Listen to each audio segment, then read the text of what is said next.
Today we're talking about the alternating 360 with the hinge.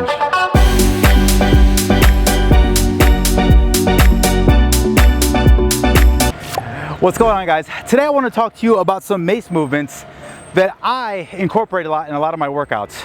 If you follow my channel, you see I do a lot of alternating 360s. There are 3 different ways that you can do alternating 360s, or 3 different variations that you can do with alternating 360s. And I want to show those to you guys so that way you guys can implement those inside of your workout program. So the first part, before you do alternating 360s, that I want to make sure that you understand and know how to do a alternating shit.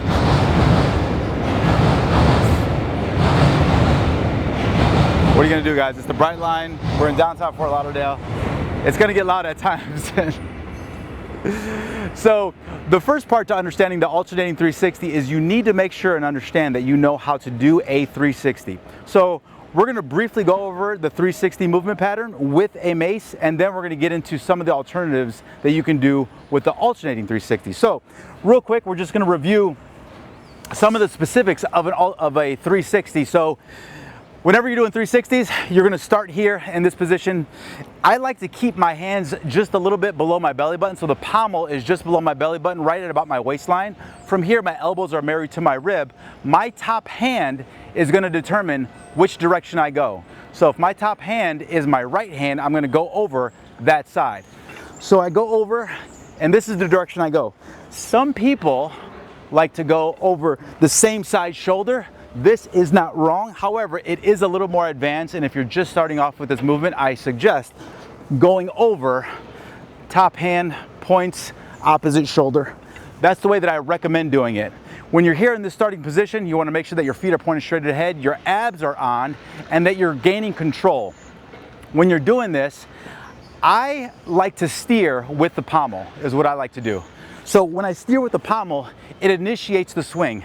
So a lot of people like to say you're gonna take this globe of the mace, you're gonna throw it back into a 45-degree angle, and then you're gonna come block, dump, pull are the cues. So here, 45, block, dump, pull are the cues. When you're doing this, I personally don't like taking this mace and just throwing it out at 45 degrees, because I feel like it brings the mace away from your body. So what I like to do is I like to take this pommel and I do a little shift here to my hip. So can you see that? I do a shift to my hip, and when I do the shift to my hip, then I go back into that 45-degree angle. Shift, 45, block, dump, pull, control, shift, block, dump, pull, control.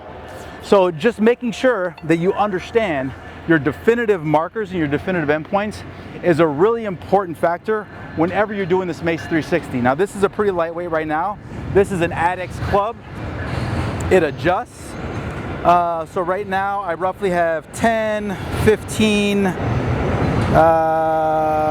20, let's just call this 25 pounds or so that I have on this mace right now. It's relatively light for me, but whatever is heavy or light for you is gonna be based on you. So with touch and goes from the bottom, from the ground, and then from there, you're gonna go to alternating 360s with control here, and then we're gonna go to alternating 360s with the hinge. So let's talk about alternating 360s with the hinge. When I set up for this, this is gonna be the most important part, because when you set up for this, you can set up for it very similar to a kettlebell swing. You're gonna have this mace. I don't have this set up in between my legs. I actually set up for this a little bit off-centered, so just off to the right. So if I'm gonna go over my left shoulder and my right hand's gonna be on top, I have this mace aligned closer to my right foot. As I'm doing that, I'm hiking, right? I'm using this hiking motion just like you would in a kettlebell, and I'm bringing the globe of that mace in between my legs, and then I'm establishing control as it gets into that beginning position, and then I let it fall into the alternating position. So let's go into it and I'll show you what it looks like. So here, right, pinky to pommel, my top hand goes to the globe of your mace. Here it goes to the martini glass of this mace. I'm gonna come back, I'm gonna find control here, catch, catch,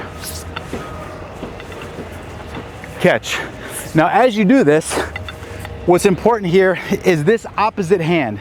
This opposite hand, depending on how tall or how short you are, you're either gonna go to pommel or it's gonna stay a little bit short as you're coming back into that hike position. So from here, the mace stays close to your body. You come back into this hike position. I hinge, right, just like I would with kettlebell swing. If you see here, this top hand goosenecks a little bit, and then I go back into that launch position.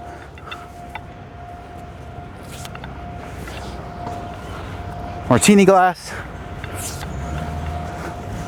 Martini glass. Martini glass.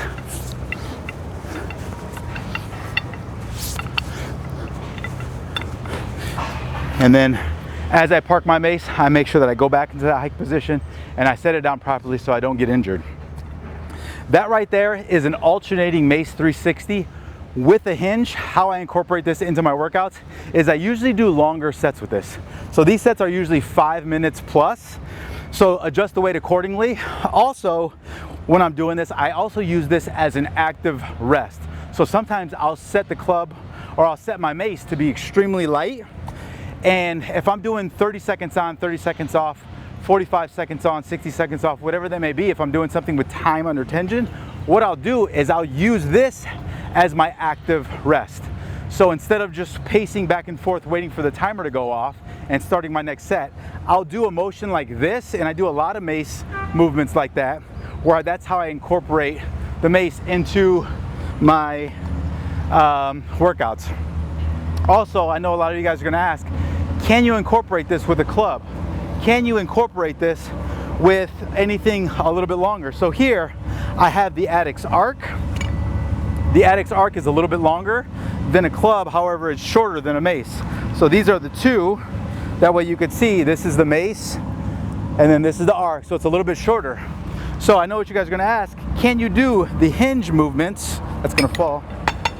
Can you do those hinge movements with something shorter? And the answer is yes, you can. What changes is your top hand. That gooseneck hand, instead of it being super high like you would with the mace, it's going to be a little bit lower. So for example, here you would do the exact same starting position, right? So right here I have the arc set up to go back in that hike position. I come back, I hike, I find control, but look at my top hand. You see how my top hand changes? It goes a little bit short. You see how it goes short? So it does change a little bit when it comes with the arc. And then as I park it properly. If you want to do it with a club, this is an Hephaestus Athletica 15-pound club, so this is super light. You can do this with clubs. However, I'll show you what this looks like. So let's just say you do 360. Top hand changes. I come back into a swing, 360. Top hand changes, swing. Now on this one, what I tend to do is I go into this staggered grip or this offset grip whenever I do it with a club. So there are options if you don't have a mace, and obviously this is super light, this is 15 pounds, so you probably wouldn't do it with this, you would do it with something a little bit heavier. But I just want to let you guys know that there are options when it comes to using a mace, using a arc, or using something like a club as well. So that right there is how you do alternating 360s with the hinge. So give it a shot, guys. Let me know what you think. If you have any questions, please feel free to leave in the comments. Thanks.